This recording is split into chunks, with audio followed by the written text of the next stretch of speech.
ng bayan muna, balimbing daw po itong si Eastern Samar Congressman Ben Ibardone.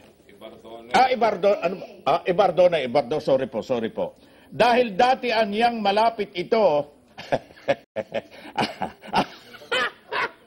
malapit ito sa dating Pangulong GMA at kumita ng milyones noong nakaraang administrasyon. Pero ngayon ay nagkakamal na naman ng limpak kay Pangulong Noynoy Aquino. At bukod daw po sa pagiging balimbing, mga Ibardone, ayan, ikaw nadila ka, ay isa po ito na berdaderong sip-sip sa ating Pangulo. Kahinang bumasa nito si Ubling.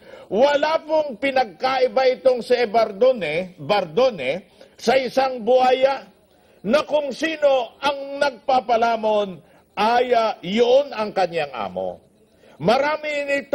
Napakarami po nito sa Kamara at Senado, mga kababayan kong minamahal. At ang ating Pangulong Noynoy ay napaliligiran na mga katulad ni Ibardone na hindi po lamang balimbing, kung hindi mga sip-sip na parang mga lintang bato at lintang kalabaw. Kaya na bumasa ni Ubling. At ito ay nakatatakot at lubhang ito'y mapanganib po ang mga taong ito sapagkat hindi uso sa kanila ang utang na loob dahil ang iniisip ng mga taong mga balimbing at sipsip ay puro pansarili. Bukas babasahin ko, aawitin ko yan. Mas masahol pa po ang mga tao na ito kay Judas Iscariote dahil ito si Judas po nagbikti, mga kaibigan, matapos ipagkanulo ang ating Panginoong Hesukristo. Pero ang mga balimbing sa Kamara at Senado at Malacanang na nagtraidor kay dating Pangulong GMA ay mga buhay pa. Mga kaibigan, wala man namang maipit ng pison sa grupo na ito. Mga kaibigang minamahal. Katulad po ng grupo ng Hayop 10. Hayop 10. Anong ka naman sabi ko? Hayop. Pinalalabas naman ninyo ako yung nagkakamali eh. Hayop 10. Ano ka sabi ko? Hayop. Hayop 10. Sorry po, mali po ako. Katulad po nito. Hayop 10. Sa pangunguna po ni Senate President Franklin Drilon. Drilon. At DSWD Secretary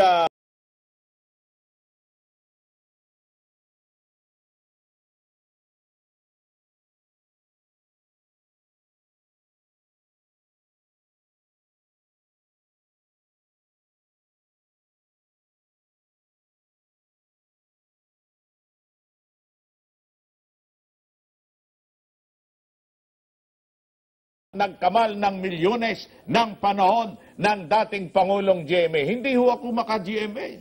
Magaling nga at nakulong. Ang gusto ko lahat kayo makulong mga magnanakaw. Pero dahil kalahi nga ito ni Judas Iscariote, mga pangkat na ito ay nagawa pa ng mga ito na saksakin sa likod itong dating Pangulo.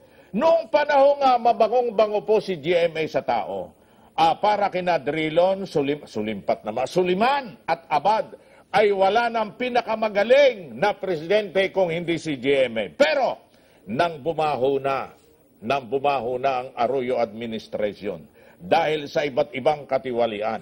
Ang unang tumalon sa barko ni Gloria ay ang Hayop 10, mga kaibigan ko, sa pangunguna ni Drilon at Suliman. At ito pong Hayop 10 na ito, mga kaibigan, ay kasama na naman ngayon ng mga paborito ng ating Pangulo. Sila ngayon po ay namumunini sa pamahalaan dahil sila ay mga ka-KKK. At dahil ang inyo pong barko, Mr. President, ay marami ng butas, unti-unti na lumulubog, ang payo po ng Piskante ng Bayan, mag-ingat po kayo sa mga tao nakapaligid po sa inyo. Lalo na itong Hayop 10 dahil baka kapag nalingat kayo, ito'y magtalo na doon sa inyong barko. Mabuti na lamang kung ito'y mga malulunod, mga kaibigan. Jimmy Boy. Okay, bago po kami